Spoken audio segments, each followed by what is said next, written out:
ជំនួបរវាងបុរីលេងនវន្ត្រានិងអតិថិជនទទួលផលិតផលវិជ្ជមានក្រោមវប្បធម៌សន្តានានិងបានឯកភាពគ្នាបន្តជំរុញពង្រឹងការងារដោះស្រាយមួយចំនួន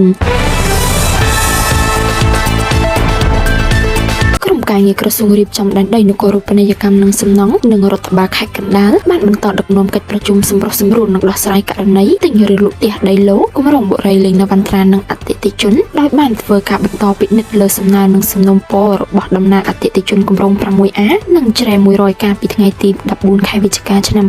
2025បើតាមក្រសួងរៀបចំដែនដីបានបញ្ជាក់ថាជាលទ្ធផលកិច្ចប្រជុំបានប្រកាន់យកវប្បធម៌សន្តានានិងពិគ្រោះគ្នាប្រកបដោយស្មារតីយោគយល់ហើយបានឯកភាពគ្នាក្នុងការបន្តជំរុញការងារដោះស្រាយពន្លឿនការងារកសាងផ្ទះការចាក់បំពេញដីឡូនិងហេដ្ឋារចនាសម្ព័ន្ធទ្រទ្រង់ចាំបាច់និងអតិភិបរបស់គម្រោងគូបញ្ជាក់ថាគម្រោងនឹងផ្ទះដីឡូលេងនវន្ត្រាជ្រែ100និងមានគម្រោងផ្លូវចិត្តលេខ 6A ដែលមានទីតាំងស្ថិតនៅភូមិជ្រែ100និងភូមិអន្លង់ស្លែងឃុំសម្បូរមាសស្រុកមុខកំពូលខេត្តកណ្ដាល